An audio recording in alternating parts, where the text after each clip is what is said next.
بسم اللہ الرحمن الرحیم رب اشرح لی صدری ویسر لی امری واحلل عقدۃ من لسانی یفقهوا قولی اللهم انفعنا بما علمتنا وعلمنا ما ينفعنا وزدنا علما فبشر عبادي الذين يستمعون القول فيتبعون احسنه اولئك الذين هداهم الله واولئك هم اولو الالباب اعوذ بالله من الشيطان الرجيم بسم اللہ الرحمن الرحیم الا من استرق السمع فاتبعه شهاب مبین، مگر جو چوری کر لیتا ہے سننے کی بات کو، فاتبعه شهاب مبین، پس پیچھے لگ جاتا ہے اس کے شہاب مبین، ایک انگارہ واضح۔ تو کل ہم نے ستاروں کے بارے میں پڑھا اور ستاروں کے دو بڑے مقاصد ہم نے پڑھے۔ ایک مقصد ستاروں کا آسمانوں کی زینت ہے، آسمان دنیا کی زینت ہے، جس طرح سورہ ملک میں اللہ تعالیٰ فرماتے ہیں وَلَقَدْ زَيَّنَّا السَّمَاءَ الدُّنْيَا بِمَصَابِيحَ، ہم نے آسمان دنیا کو چراغوں سے زینت دی، یعنی ستاروں سے، سیاروں سے، وہ ہمیں چمکتے نظر آتے ہیں، اسی لیے یہاں ان کو بروج کہا گیا ہے۔ دوسرا بڑا مقصد ستاروں کا جو یہاں بیان ہوا کہ ستاروں کے ذریعے اللہ تعالیٰ نے آسمان کو محفوظ کیا ہوا ہے شیطانوں سے، شیطان بات سن سکیں۔ پہلے شیطان زیادہ باتیں سن لیتے تھے آسمان میں موجود فرشتوں کی، آسمان میں کان لگا کر بیٹھتے تھے، جگہ مقرر کر رکھی تھی۔ نبی کریم صلی اللہ علیہ وسلم کے آنے کے بعد، نبی بننے کے بعد یہ سلسلہ محدود کر دیا گیا، لیکن ابھی بھی شیطان آسمانوں میں جگہ بنا کر بیٹھ جاتے ہیں، کان لگاتے ہیں، تو پھر ستارے یا شہاب ثاقب وہ اللہ ان کے اوپر مارتے ہیں اور وہ شیطانوں کو جلا کر راکھ کرتے ہیں۔ یہ ایک عام اللہ تعالیٰ نے آسمانوں کی حفاظت کی ہے شیطانوں سے، لیکن اس کے باوجود بھی کوئی شیطان سن لیتا ہے بات اور وہ شہاب ثاقب لگنے سے پہلے وہ بات نچلے شیطان تک، کاہن کے منہ تک پہنچا دیتا ہے، جس طرح کل ہم نے حدیث مبارکہ پڑھی کہ وہاں سے بات وہ ساحر یا کاہن کے منہ تک پہنچ جاتی ہے، کاہن تک پہنچ جاتی ہے جنہوں نے شیطانوں کو قابو کیا ہوتا ہے۔ تو پھر وہ کاہن، وہ نجومی اس بات کے اندر وہ خود بھی جھوٹ ملاتا ہے اور یہ شیطان بھی اس آسمانوں سے سنی ہوئی بات کے اندر یہ شیطان بھی جھوٹ ملاتا ہے۔ تو اب وہ کاہن کی بہت ساری باتیں جھوٹی ثابت ہوتی ہیں، کیونکہ وہ اٹکل پچو سے جھوٹ کے نتیجے میں کی گئی ہوتی ہیں، لیکن کوئی بات صحیح بھی ہو جاتی ہے۔ لیکن لوگ وہ ساری جھوٹی باتوں کو ایک طرف رکھ کر وہ کہتے ہیں دیکھو وہ فلاں نجومی نے فلاں وقت یہ بات کہی تھی اور دیکھو اس کی فلاں بات پوری ہو گئی، تو لوگ پھر اس نجومی کے پاس زیادہ جانا شروع کر دیتے ہیں، اس کو بڑی پہنچی ہوئی سرکار سمجھتے ہیں، حالانکہ وہ سچی بات، وہ ایک اٹکل بھی ہو سکتا ہے اس نجومی کا، اور یہ بھی ممکن ہے کہ وہ بات ہو جو اس شیطان نے آسمانوں سے سنی ہو اور اس نے شہاب ثاقب لگنے سے پہلے نیچے پہنچا دی ہو۔ یہ پوری تفصیل کل ہم نے صحیح بخاری کی حدیث کی روشنی میں ہم نے یہ پوری تفصیل پڑھی۔ تو اللہ تعالیٰ نے ستاروں کے ذریعے آسمانوں کی حفاظت کی ہے شیطانوں سے عمومی طور پر، لیکن کبھی کبھی کوئی شیطان کوئی بات اچک لیتا ہے، اسی لیے فرمایا آگے الا من استرق السمع، اللہ نے حفاظت کی ہے مگر جو چوری کر لے سننے کی بات، یعنی جو شیطان سننے کی بات چوری کر لے فرشتوں کی، ملأ الاعلیٰ جن کو کہتے ہیں، آسمانوں کے بلند فرشتے، سورہ صافات میں انہیں الملأ الاعلیٰ کہا گیا ہے۔ کوئی شیطان ملأ الاعلیٰ کی بات سن لے تو اس کے پیچھے شہاب ثاقب لگ جاتا ہے، اس کو جلا کر راکھ کر دیتا ہے، لیکن کبھی کبھی شہاب ثاقب سے وہ بچ نکلتا ہے، کبھی کبھی شہاب ثاقب لگنے سے پہلے وہ بات نیچے پہنچا دیتا ہے۔ تو وہ ایک بات سچی بھی ہو جاتی ہے، اور اس کی وجہ یہ بھی ہو سکتی ہے، اور اس کی وجہ ایک ظن و تخمین بھی ہو سکتی ہے، جیسے میں نے کہا۔ یہ بہت گہری بات ہے، اور یہ بات ہمیں پتہ ہونی چاہیے۔ اگر دیکھیے، یہ کہانت اور یہ مستقبل کی باتیں بتانا، یہ کام جائز ہے ہی نہیں۔ اگرچہ کسی شخص نے شیطانوں کو اپنے قابو میں کیا ہو، اور شیطانوں سے اس قسم کا کام لیتا ہو، اور شیطان اسے کوئی باتیں بتا بھی دیں، شیطان خود ان باتوں کے اندر 100 جھوٹ بھی ملاتے ہیں، وہ کاہن بھی اس کے اندر جھوٹ ملاتا ہے، اور ان باتوں میں سے کوئی ایک بات سچی بھی ہو سکتی ہے، تو ایک سچی بات یا بعض سچی باتیں مختلف موقعوں پر ثابت ہو جانا، یہ بھی کاہن کی کہانت کے صحیح ہونے کی دلیل نہیں ہے۔ یہ بھی کسی نجومی کے اس عمل کے صحیح ہونے کی دلیل نہیں ہے۔ اللہ تعالیٰ نے اس عمل سے ہمیں منع کیا ہے، اور کاہن اور نجومی کے پاس امتحان لینے کے لیے جانا بھی، چاہے ہم اس کی تصدیق کریں یا نہ کریں، چیک کرنے کے لیے کھیل کود کے چکر میں ہم چلے جائیں، وہ بھی جائز نہیں ہے۔ اس کی بھی کڑی سزا ہے، جس سے میں نے کل آپ کو حدیث مبارکہ بیان کی تھی کہ ایسے شخص کے 40 دن کا عمل قبول نہیں ہوتا، نماز دیگر اعمال قبول نہیں ہوتے، اور اگر وہ تصدیق بھی کر دے، وہ اس پر اعتقاد بھی رکھنا شروع کر دے، تو پھر تو گویا کہ دین اسلام سے ہی ایک بندہ ہاتھ دھو بیٹھتا ہے، والعیاذ باللہ۔ فقد کفر بما انزل علی محمد، ایسا شخص گویا کہ نبی کریم صلی اللہ علیہ وسلم پر اترنے والے دین کا وہ منکر ہو جاتا ہے۔ حدیث مبارکہ آپ کے سامنے رکھ دیتا ہوں۔ یہ حدیث مبارکہ ہے، سیدنا ابو ہریرہ سے مروی ہے کہ نبی صلی اللہ علیہ وسلم نے فرمایا، من اتی عرافا او کاہنا، جو بندہ کسی کاہن یا نجومی کے پاس آئے، فصدقہ فیما یقول، جو وہ کاہن کہتا ہے وہ اس کی تصدیق کر دے، وہ اس کے اوپر اب اعتماد کرنا شروع کر دے، جو کاہن کے پاس جاتا ہے وہ اس کاہن پر، یہ بڑی پہنچی ہوئی سرکار ہے، وہ تصدیق کرنا شروع کر دے، فقد کفر بما انزل علی محمد صلی اللہ علیہ وسلم، تو اس نے نبی کریم صلی اللہ علیہ وسلم پر اترنے والی وحی کا انکار کر دیا۔ نبی صلی اللہ علیہ وسلم پر اترنے والا دین، آپ پر دین اترا ہے قرآن اور سنت کی صورت میں، وہ قرآن و سنت کا منکر ہو کر وہ کہانت اور نجومیوں پر ایمان لانے والا ہو گیا ہے۔ یہ مسند احمد کی مستدرک حاکم کی حدیث ہے، اور کہا جاتا ہے کہ یہ حدیث صحیح بخاری صحیح مسلم کی شرط پر ہے۔ تو یہاں سے پتہ لگا کہ یہ دو بڑے مقاصد ہیں ستاروں کے، ایک آسمان دنیا کی زینت، اور ایک آسمانوں میں آ کر شیطان فرشتوں کی بات سنے تو ان شیطانوں سے حفاظت۔ یہی بات اللہ تعالیٰ نے سورہ صافات میں بھی، جیسے میں نے ذکر کیا، بیان فرمائی ہے۔ سورہ صافات میں الفاظ یہ ہیں،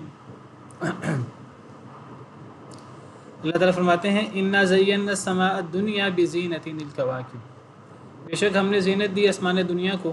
یہاں سورہ صافات میں بھی آسمان دنیا کی بات ہے، جیسے میں نے کل بھی ذکر کیا تھا کہ یہ سارے ستارے، یہ سارے چراغ، یہ ساری جو روشن چیزیں ہیں ہمیں جو نظر آتی ہیں، یہ سارے کے سارے، یہ ستارے ہوں، یہ سیارے ہوں، یہ جو بھی ہیں، یہ چیزیں چمکدار جو ہمیں نظر آتی ہیں، تو یہ آسمان دنیا سے نیچے نیچے ہیں۔ تو ہم نے آسمان دنیا کو زینت دی ہے، بزینۃ الکواکب، ستاروں کی زینت دی ہے ستاروں سے۔ وحفظ، تو ایک مقصد ستاروں کا زینت ہوئی، وحفظا من کل شیطان مارد، دوسرا مقصد ہر سرکش شیطان سے حفاظت، یعنی آسمانوں کی حفاظت، کہ شیطان آسمانوں پہ جا کر فرشتوں کان لگا کر فرشتوں کی بات سنیں، تو اس سے حفاظت۔ لا يسمعون الى الملأ الاعلى، مزید وضاحت اگلی آیت میں، نہیں وہ سنتے ملأ الاعلیٰ کو۔ ملأ الاعلیٰ سے کیا مراد ہے؟ فرشتے۔ اب وہ فرشتوں کی بات پھر سن نہیں سکتے اب شیطان، ان ستاروں، ان شہاب ثاقب کی وجہ سے۔ کیوں؟ وَيُقْذَفُونَ مِن كُلِّ جانب، اگر وہ سننے کی کوشش کرتے ہیں تو ہر طرف سے ان کے اوپر شہاب ثاقب گرتے ہیں، اور پھینکا جاتا ہے ان پر، من کل جانب، ہر طرف سے، دحوراً، دھتکارنے کے لیے، انہیں دور کرنے کے لیے۔ وَلَهُمْ عَذَابٌ وَاصِبٌ، اور ان کے لیے چمٹ جانے والا عذاب ہے ان شیطانوں کے لیے۔ إِلَّا مَنْ خَطِفَ الْخَطْفَةَ، مگر اس کے باوجود جو اچک لے اچکنے کی بات، بعض باتیں اچک بھی لیتے ہیں، اس کے باوجود بھی اچک لیتے ہیں، اور میں نے جیسا کل ذکر کیا، یہ اللہ کے سسٹم میں خلل نہیں ہے، اللہ نے آزمائش کے لیے یہ چیز رکھی ہوئی ہے۔ پھر بھی کوئی شیطان کوئی اچکنے کی بات اچک لیتا ہے، فَأَتْبَعَهُ شِهَابٌ ثَاقِبٌ، اب پیچھے لگ جاتا ہے اس کے دہکتا ہوا انگارہ. اب دہتا ہوا انگارہ اس نے اس کو مارنا ہے، بالعموم وہ اس کو مار دیتا ہے، جلا کر راکھ کر دیتا ہے. کبھی کبھی کوئی بچ جاتا ہے، اللہ بچا لیتے ہیں، کوئی کسی کے اندر ذاتی طاقت نہیں ہے، اللہ ہی آزمائش کے لیے کسی کو بالعموم مارے جاتے ہیں شیطان. کوئی بچ جاتا ہے، یا کوئی نہ بھی بچے وہ شہاب ثاقب لگنے سے پہلے بات نیچے پہنچا دیتا ہے، جیسے کل ہم نے وضاحت کے ساتھ حدیث میں پڑھا. یہ دو بڑے مقاصد ہو گئے ستاروں کے. تیسرا بڑا مقصد ستاروں کا وہ ہے راستہ دکھانا، راستہ معلوم کرنا. ستاروں کی چال سے اور کون سا ستارہ اس وقت کہاں موجود ہے، اس سے رستوں کو معلوم کرنے کے اندر مدد ملتی ہے. اور یہ بات اللہ تعالیٰ قرآن کریم میں اللہ تعالیٰ نے یہ بات کئی جگہ پر فرمائی ہے. ایک جگہ اللہ فرماتے ہیں وَبِالنَّجْمِ هُمْ يَهْتَدُونَ، کہ ستاروں سے لوگ راستہ پاتے ہیں، اور ستاروں سے لوگ راستہ پاتے ہیں. سورہ نحل ہے، اس سورہ نحل میں بھی اللہ تعالیٰ نے ستاروں کے مقاصد بیان کیے ہیں. تو یہاں اللہ تعالیٰ نے ستاروں کا ایک مقصد بیان کیا وَبِالنَّجْمِ هُمْ يَهْتَدُونَ، ستاروں سے لوگ ہدایت پاتے ہیں. قطبی ستارہ اور اس قسم کے ستاروں سے لوگ، تجربہ کار لوگ، خاص طور پہ اب تو آلات آ گئے ہیں، اب آلات آنے کی وجہ سے لوگ اب مزید جو ہے اب صرف آلات کو استعمال کرنے کی کوشش کرتے ہیں. جب آلات نہیں ہوتے تھے تو لوگ نیچرل چیزیں استعمال کرتے تھے، ستارے اور لوگوں کو ستاروں کے بارے میں بڑا علم ہوتا تھا. تو ستاروں کے بارے میں یہ میں نے جیسے کل ذکر کیا، تجربے کی چیزیں، کوئی اس میں ایسے حرج کی بات نہیں ہے اگر ستاروں کو خود مؤثر نہ مانا جائے اور ستاروں کو اللہ کی مخلوق مانا جائے. تو یہ تین بڑے مقاصد ہیں ستاروں کے. ایک مقصد ہوا آسمان دنیا کی زینت، دوسرا مقصد ہوا شیطانوں سے آسمان کی حفاظت، اور تیسرا مقصد ہوا راستہ تلاش کرنا. تو یہ تین مقاصد جو ہے وہ ستاروں سے حاصل کیے جا سکتے ہیں.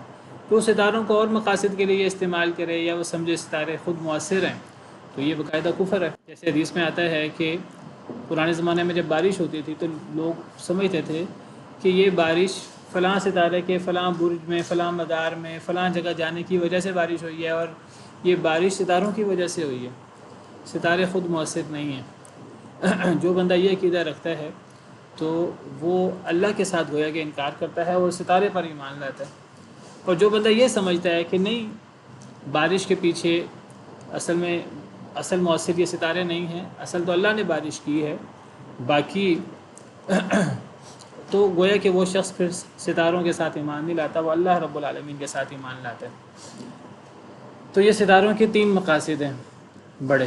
قرآن کریم میں جہاں ستاروں کا ذکر ہوتا ہے، دیگر اللہ کی مخلوقات کا ذکر ہوتا ہے، آسمان کا ذکر ہوتا ہے کئی جگہ پر، کئی جگہوں پر ستاروں کا ذکر ہے، کئی جگہوں پر سورج کا ذکر ہے، کئی جگہوں پر چاند کا ذکر ہے، کئی جگہوں پر اللہ تعالیٰ کی دیگر بڑی بڑی مخلوقات کا ذکر ہے. ان مخلوقات کے ذکر سے ایک تو اللہ تعالیٰ ہمیں یہ دعوت دیتے ہیں اور ہمیں توجہ دلاتے ہیں کہ ہم اللہ کی مخلوقات میں اور اللہ کی نشانیوں میں غور کریں.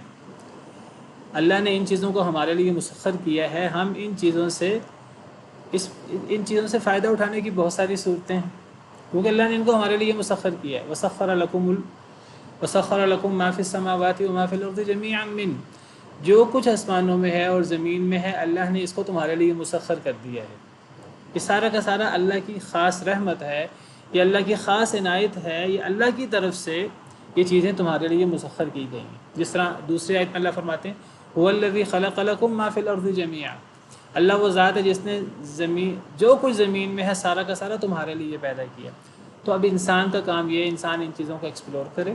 جتنا انسان ان چیزوں میں غور و فکر کر سکتا ہے، انسان ان چیزوں میں غور و فکر کرے، اور انسان ان چیزوں سے غور و فکر کر کے اپنے لیے فائدے کا سامان تلاش کرے. لیکن وہ کوئی ایسا طریقہ نہیں ہونا چاہیے جو اللہ رب العالمین نے جس سے منع کیا ہو، جس کو حرام قرار دیا ہو، جس سے روکا ہو.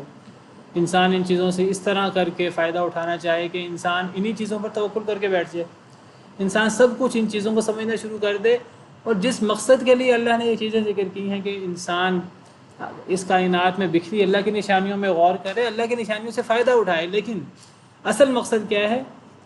یہ جتنی بڑی بڑی مخلوقات ہیں ہمارے لیے فائدہ مند ہیں، اور اس کے اندر ہمارے لیے بڑی عجیب و غریب چیزیں ہیں، ہمارے لیے بڑی نشانیاں ہیں۔ ان نشانیوں سے ہمارے دل میں اللہ رب العالمین کی عظمت اور اللہ رب العالمین کی ہیبت اور اللہ رب العالمین کے ساتھ محبت ہماری بڑھنی چاہیے۔ اللہ کی عظمت ہمارے دلوں میں جاگزی ہونی چاہیے کہ جب اللہ کی مخلوقات اتنی بڑی ہیں تو ان مخلوقات کا خالق کتنا بڑا ہوگا۔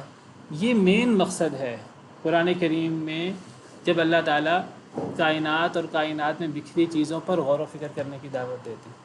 وہ چیزیں مقصود بالذات نہیں ہیں، وہ چیزیں، ان چیزوں پہ اللہ کہتے ہیں غور کرو، قل سیروا فی الارض، زمین میں سیر کرو، زمین میں سیاحت کرو۔ ان چیزوں میں اللہ تعالیٰ بار بار غور کرنے کی دعوت دیتے ہیں۔ ان فی خلق السماوات والارض واختلاف اللیل والنہار لآیات، آسمان و زمین کی تخلیق میں، رات و دن کے آنے جانے میں بڑی بڑی نشانیاں ہیں عقل مندوں کے لیے۔ الذین یذکرون اللہ قیاما وقعودا وعلی جنوبہم ویتفکرون فی خلق السماوات والارض، جو کھڑے بیٹھے لیٹے اللہ رب العالمین کا ذکر کرتے ہیں اور آسمان و زمین کی تخلیق میں غور کرتے ہیں۔ آسمان و زمین کی تخلیق ہو، دیگر اللہ کی مخلوقات ہوں، ان چیزوں میں غور کرتے ہیں، اور ان چیزوں میں غور کر کے نتیجہ کیا نکالتے ہیں؟ ربنا ما خلقت ھذا باطلا، اللہ کی عظمت ان کے دلوں میں جاگزی ہوتی ہے، اور وہ کہتے ہیں اللہ نے یہ چیزیں فضول پیدا نہیں کی، اللہ نے یہ چیزیں کیوں پیدا کی، اللہ نے یہ سب چیزیں ہمارے لیے مسخر کیوں کی ہیں، ہمارے اندر کیا اتنے سرخاب کے پر لگے ہیں کہ اللہ نے ہمیں پوری کائنات کا شہزادہ بنا دیا، اللہ نے ہمیں اس زمین کا خلیفہ بنا دیا۔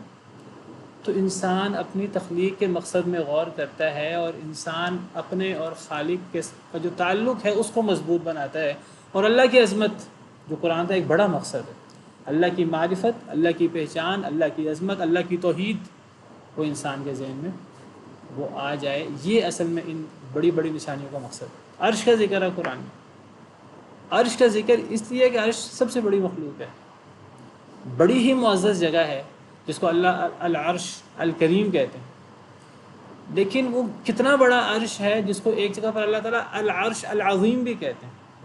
لیکن یہ عرش عظیم ہو یا عرش کریم ہو، اس سے اللہ کی عظمت ہمارے نظر میں نمایاں، کیونکہ اللہ فرماتے ہیں لا الہ الا هو رب العرش الکریم، اللہ کے علاوہ کوئی معبود برحق، اس سے اللہ کی توحید ثابت ہوتی ہے، اللہ کے علاوہ کوئی معبود برحق نہیں ہے، کیونکہ اللہ عرش کریم کا بھی رب ہے۔ دوسرے آیت میں اللہ فرماتے ہیں اللہ لا الہ الا هو رب العرش العظیم، اللہ وہ ہے جس کے علاوہ کوئی معبود برحق نہیں، وہ عرش عظیم کا بھی رب ہے۔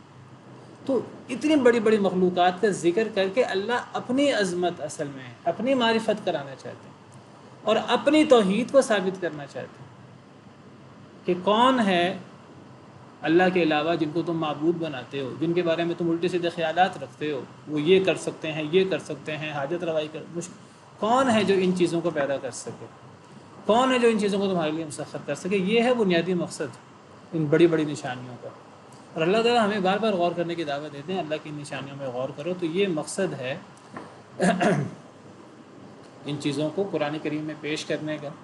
یہ نہیں ہے کہ انسان ان چیزوں میں پڑھ کر انہی کو ہی مسبب سمجھنا شروع کر دے کہ یہی مؤثر ہیں، اور پھر انسان انہی چیزوں پر توکل شروع کر دے، اور انسان بس یہ انسان ایک چیز دریافت کر لیتا ہے، صرف انسان کو یہ پتہ لگتا ہے کہ اللہ نے یہ جو سسٹم بنایا ہے اس سسٹم کی تھوڑی سی معرفت انسان کو ہوتی ہے، انسان سمجھنا شروع کر دیتا ہے اب شاید اب یہ پوری کائنات کو میں سمجھ گیا ہوں۔ اب مثلاً جیسا کل بات ہو رہی تھی بارش کے بارے میں، اگر ایک انسان موسم میں غور کر کے، ہواؤں میں غور کر کے، اللہ نے ایک سسٹم بنایا ہے، اس سسٹم کی انسان کو 0.001% تھوڑی سی معرفت ہو جائے اللہ کے دیے ہوئے علم سے، اللہ کی دی ہوئی ذہانت سے، اب انسان سمجھنا شروع کر دے کہ بارش تو میں برساتا ہوں، یہ کتنی بڑی بے وقوفی ہے۔ انسان، اللہ نے ایک سسٹم بنایا ہے، نسل انسانی آگے بڑھتی ہے، انسان کچھ تھوڑا بہت ان چیزوں کی انسان کو معرفت ہو جائے، بہت تھوڑی سی، انسان سمجھنا شروع کر دے خالق تو میں بن گیا ہوں۔ بچے کی پیدائش میں کوئی مشکلات ہیں، اللہ نے انسان کو صلاحیت دی، انسان نے تجربات کیے، انسان کو اندازہ ہوا کہ یہ بیماری آ رہی ہے، یہ مسئلہ بن رہا ہے، اس کا علاج بھی اللہ تعالیٰ ہمیں سجاتے ہیں، اللہ کی دی ہوئی صلاحیت سے ہم اس کا علاج تلاش کرتے ہیں، تجربے کرتے ہیں۔ وہ اللہ کی دی ہوئی صلاحیت ہے، اللہ نے ہمیں پیدا کیا ہے، اللہ نے ہمیں صلاحیت دی ہے. ہم ایک چیز ڈسکور کرتے ہیں اور پھر ہم کہنا شروع کر دیں کہ اب تو پیدا کرنے کے اندر ہمارا ہاتھ ہو گیا.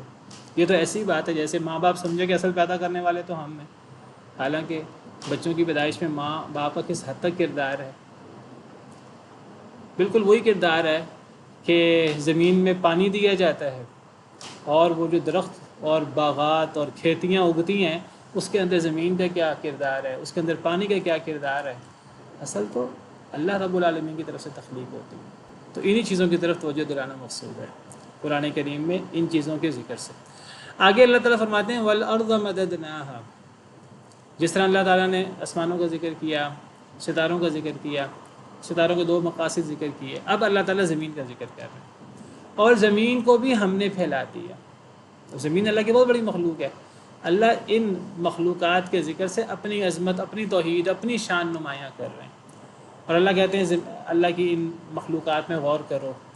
اور زمین کو ہم نے پھیلا دیا، ہم نے لمبا کر دیا، ہم نے پھیلا دیا اس کو. وَأَلْقَيْنَا فِيهَا رَوَاسِيَ. اور ہم نے ڈال دیا اس میں رواسیہ، گاڑی ہوئی چیزیں، پہاڑ. زمین میں اللہ نے پہاڑ ڈال دیے ہیں.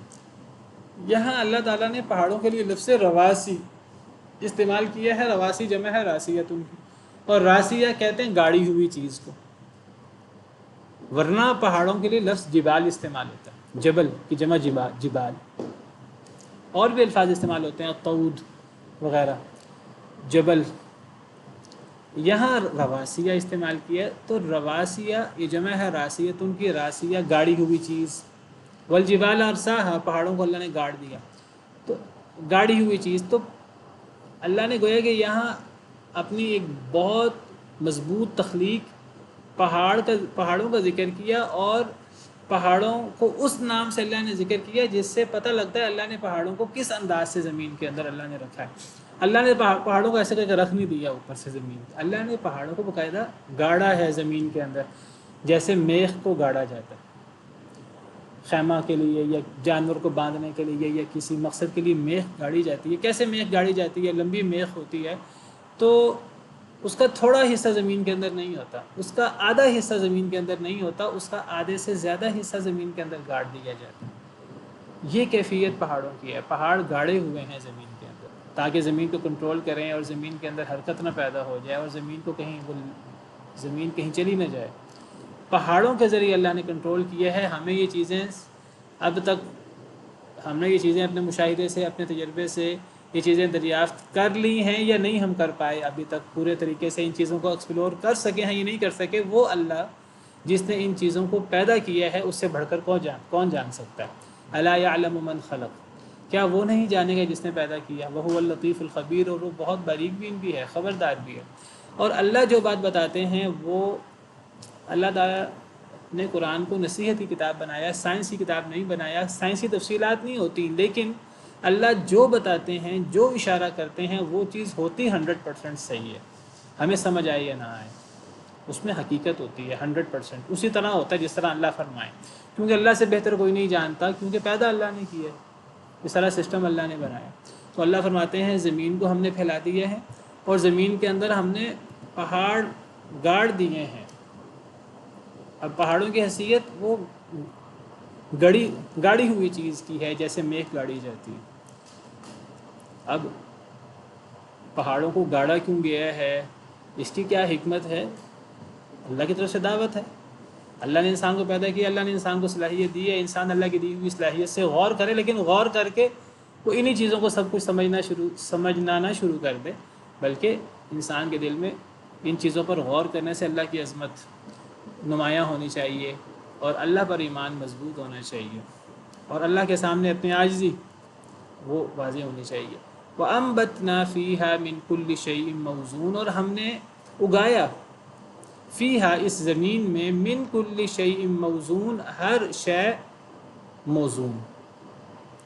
موزون کا مطلب مناسب، یعنی مناسب کہہ سکتے ہیں، جی اپنی جگہ پہ رکھی، موضوع ہم جو اردو اس میں بھی کی کہتے جگہ ہیں ہے وہاں پہ رکھی ہوئی فلاں ہو. چیز بڑی موضوع ہے.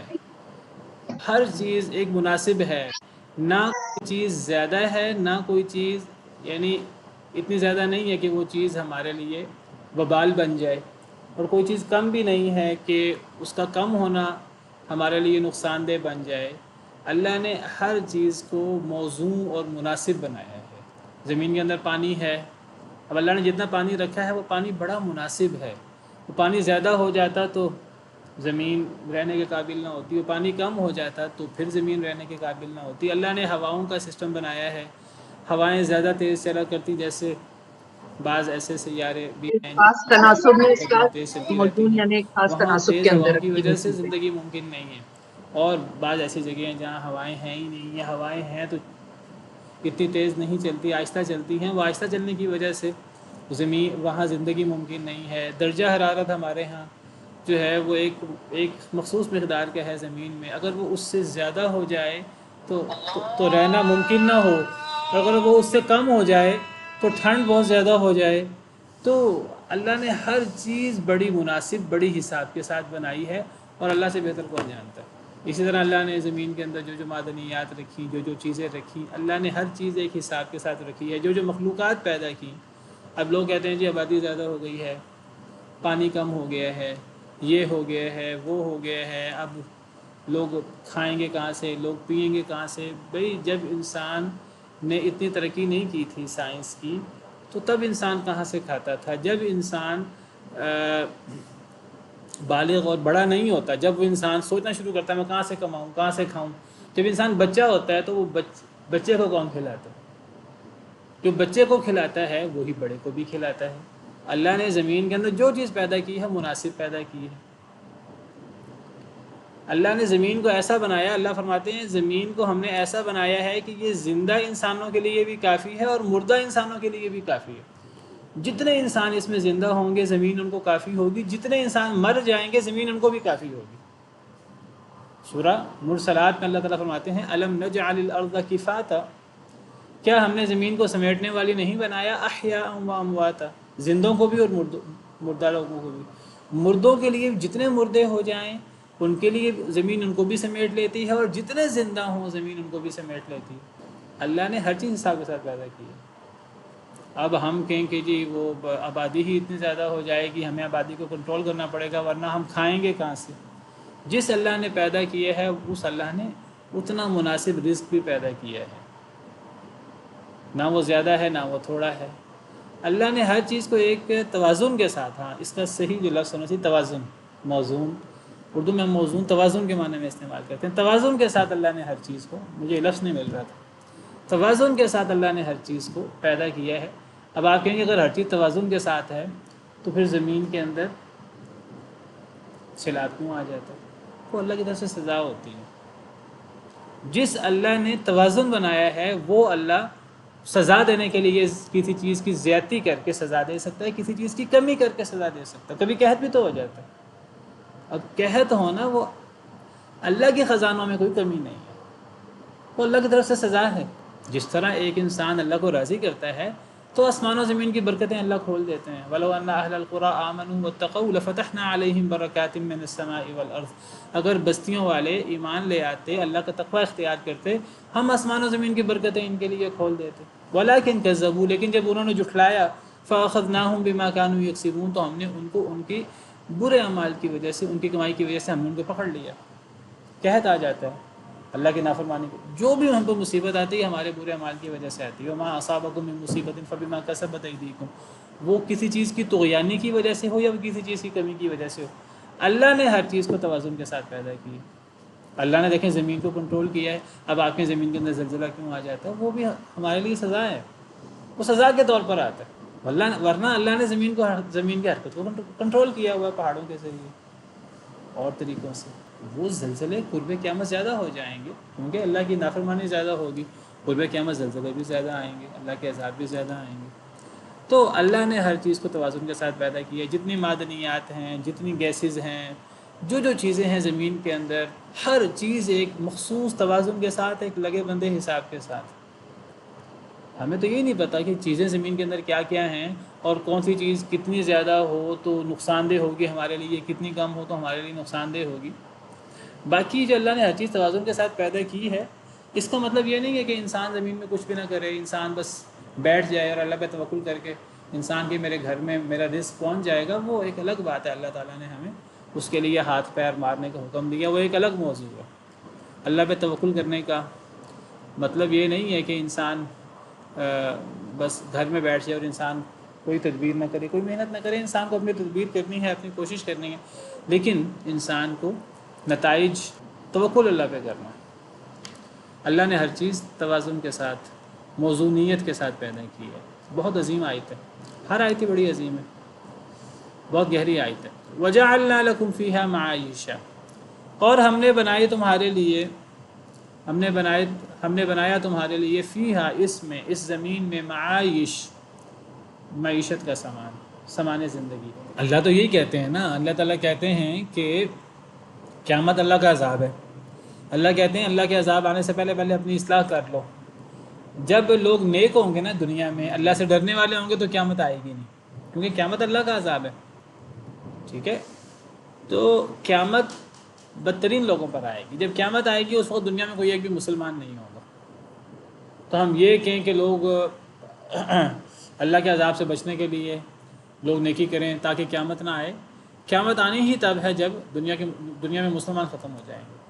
بلکہ آپ یہ سمجھیے کہ دنیا میں مسلمانوں کی موجودگی اس دنیا والوں پر اللہ کا بہت بڑا احسان ہے۔ جب تک مسلمان باقی ہیں تو یہ بڑے بڑے عذاب اور قیامت اور یہ چیزیں نہیں آ سکتی۔ یہ مسلمانوں کی موجودگی کا فائدہ ہے۔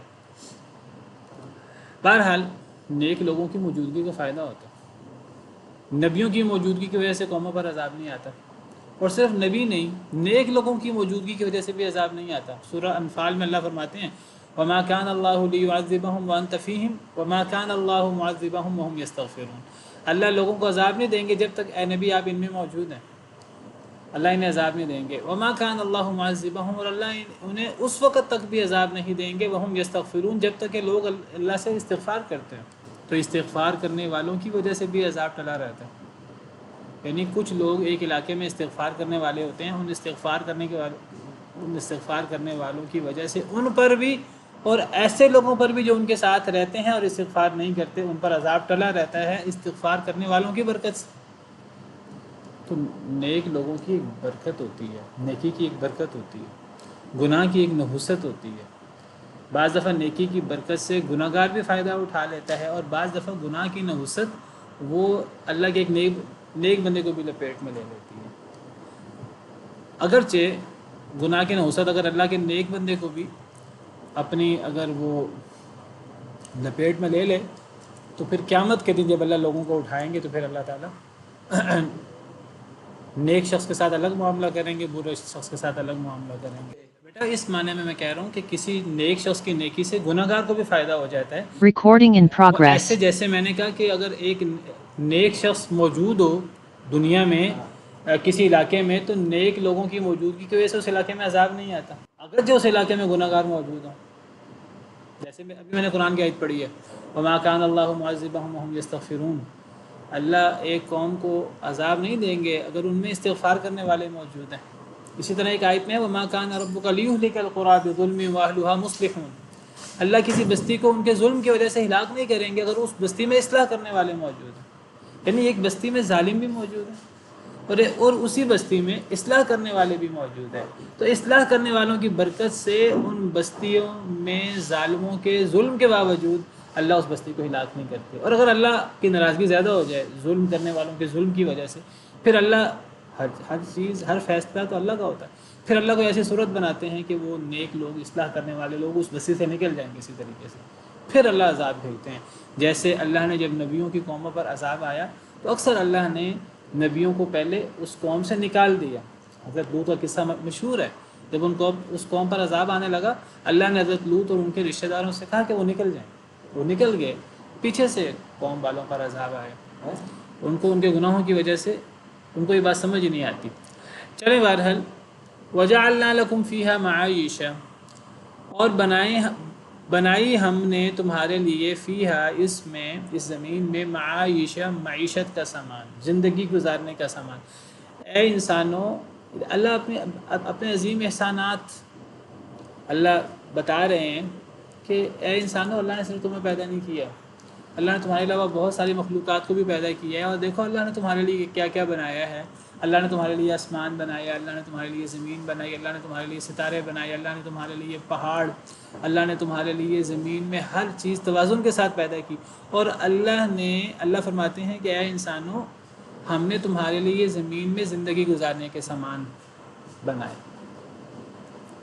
انسان اس زمین میں زندگی گزارتا ہے اور بڑے اچھے طریقے سے، بڑی عیش و عشرت سے زندگی گزارتا ہے۔ تو اللہ نے زمین میں زندگی گزارنے کا سامان، انسان کے لیے روزی روٹی، انسان اپنی خوراک، اپنا کھانا پینا، اپنے زیست کا سامان انسان زمین کے اندر کرتا ہے، اور اللہ نے چیزیں رکھی ہیں اور وافر رکھی ہیں۔ انسان تقدو کرتا ہے اور پھر اللہ کی طرف سے انسان کو وہ چیزیں ملتی ہیں۔ کچھ لوگ زیادہ محنت کرتے ہیں، اللہ نے حساب کا دینا ہوتا ہے، کچھ لوگ تھوڑی محنت کرتے ہیں، اللہ نے ان کے لیے زیادہ لکھا ہوتا ہے۔ یہ تو اللہ کی تقسیم ہے۔ اس تقسیم میں ضروری نہیں انسان جتنی محنت کرے گا انسان کو اتنی روزی ملے گی، یہ کوئی ضروری نہیں ہے۔ اللہ یبسط الرزق لمن یشاء ویقدر، اللہ جس کے لیے چاہتا ہے رزق پھیلا دیتا ہے، اور جس کے لیے چاہتا ہے رزق تنگ کر دیتا ہے، اور یہ اللہ کی طرف سے آزمائش ہے۔ انسان کوشش کرتا ہے تو ضروری نہیں انسان کو کوشش کے مطابق ملے دنیا میں، آخرت میں انسان کو کوشش کے مطابق ملتا ہے، دنیا میں انسان کو ضروری نہیں ہے کوشش کے مطابق ملے۔ کوشش سے کم بھی مل سکتا ہے آزمائش کے لیے، کوشش سے زیادہ بھی مل سکتا ہے، اور بغیر محنت کیے بھی مل سکتا ہے دنیا میں۔ آخرت میں کوشش کے بغیر نہیں ملتا، کوشش کے مطابق ہی ملتا۔ تو اللہ فرماتے ہیں کہ بنائی ہم نے تمہارے لیے اس زمین میں زندگی گزارنے کا سامان بنایا۔ وَمَن لَّسْتُمْ لَهُ بِرَازِقِينَ، اور جن کو نہیں ہو تم ان کے لیے رزق دینے والے۔ ومن، اور جنہیں لستم لیسا سے، لستم نہیں ہو تم لہو جس کے لیے برازقین رزق دینے والے۔ کیا مطلب؟ یعنی ہم نے اس زمین میں تمہارے لیے بھی روزی زندگی گزارنے کا سامان بنایا، اور ان کے لیے بھی زندگی گزارنے کا سامان بنایا جنہیں تم رزق نہیں دیتے۔ کیا مطلب؟ یعنی دیکھیے، انسان جب اللہ نے انسان کو صلاحیت دی ہے، جب انسان اس صلاحیت کو، اللہ کی دی ہوئی صلاحیت کو استعمال کرتا ہے، سب سے پہلے انسان خود اللہ کی مخلوق ہے۔ اللہ کا احسان ہے، اللہ نے انسان کو پیدا کیا اور انسان بنایا، پھر اللہ نے انسان کو صلاحیتیں دی۔ انسان اللہ کی دی ہوئی صلاحیت سے انسان جو ہے وہ محنت کرتا ہے، اللہ اس کو رزق دیتے ہیں۔ انسان سمجھتا ہے کہ اب میں اپنا رزق خود پیدا کر دوں۔ انسان اللہ کی مخلوق ہے، اللہ کا احسان، اللہ نے انسان کو پیدا کیا ہے اور انسان بنایا ہے۔ اللہ انسان کو انسان کے بجائے کچھ اور بنا دیتا، انسان کچھ نہیں کہہ سکتا تھا۔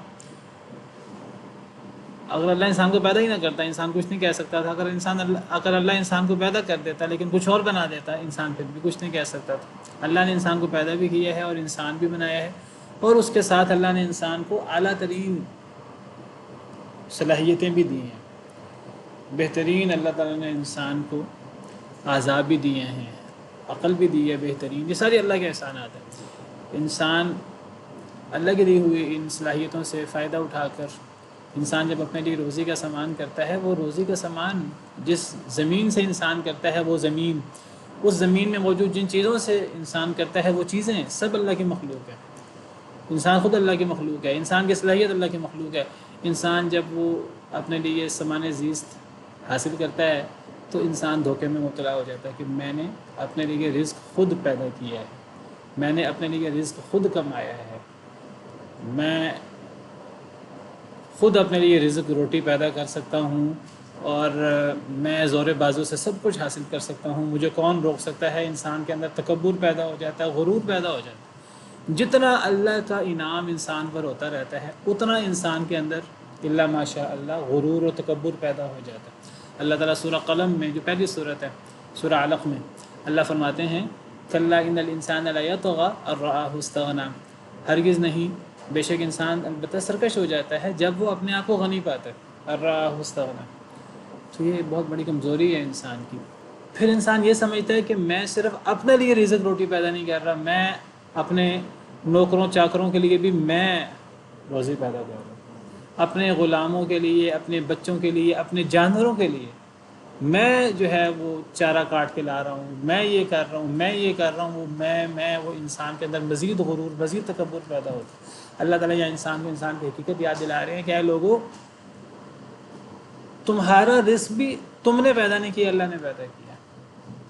تمہیں اللہ نے پیدا کیا، تمہیں انسان اللہ نے بنایا، تمہیں صلاحیتیں اللہ نے دی، تم اللہ کی مخلوق ہو کر اللہ کی دی ہوئی صلاحیتیں استعمال کر کے جو اللہ نے تمہارے اندر پیدا کی ہیں، اللہ کی پیدا کردہ زمین سے، اللہ کی پیدا کردہ چیزوں سے جب تم اپنے لیے رزق کا سامان حاصل کرتے ہو تو تم سمجھتے ہو کہ تم نے اپنے لیے روزی کا انتظام کیا، تم نے نہیں کیا، اللہ نے تمہارے لیے سامان زیست بنایا ہے، اللہ نے تمہارے لیے زندگی گزارنے کا سامان بنایا، اور صرف تمہارے لیے نہیں بنایا، ان کے لیے بھی جنہیں تم رزق نہیں دیتے۔ لیکن اس میں محذوف ہے، تم سمجھتے ہو کہ میں انہیں رزق دیتا ہوں۔ انسان سمجھتا ہے میں اپنے آپ کو بھی کھلا رہا ہوں، اپنے بیوی بچوں کو بھی میں کھلا رہا ہوں۔ اللہ کہتے ہیں نہ تو اپنے آپ کو کھلا رہا، نہ تو اپنے بیوی بچوں کو کھلا رہا ہے، تجھے بھی میں کھلا رہا ہوں، تیری بیوی بچوں کو بھی میں کھلا رہا ہوں۔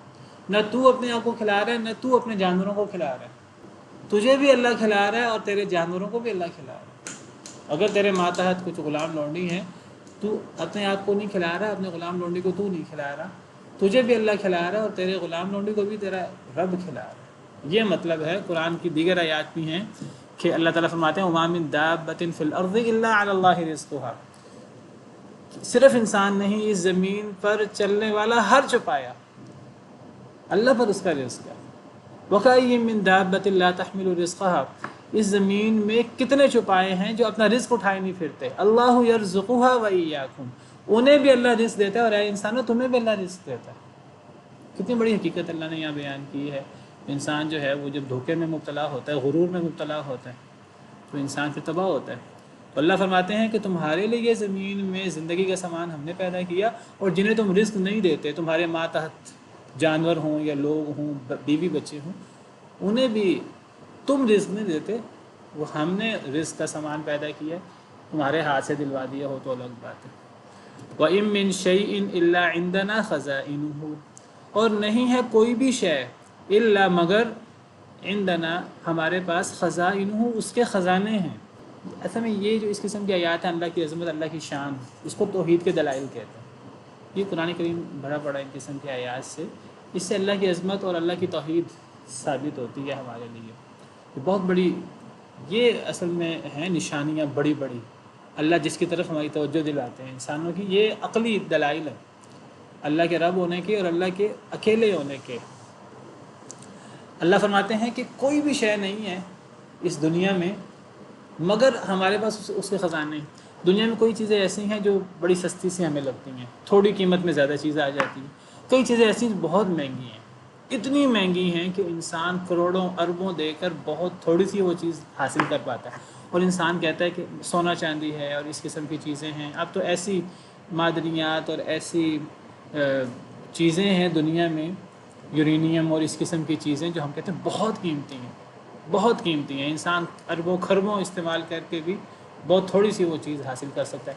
اللہ کہتے ہیں کہ یہ محدودیت انسان کے لیے ہے، اللہ کے پاس تو ہر شے کے خزانے ہیں لامحدود، کوئی ایسی شے نہیں ہے ہمارے نزدیک وہ سستی ہو یا مہنگی ہو، مہنگی ترین ہو، ہم نے کبھی وہ چیز بہت زیادہ دیکھی نہ ہو، اللہ کے پاس تو ہر چیز کے لامحدود خزانے سونا ہو، چاندی ہو، جو مرضی ہو۔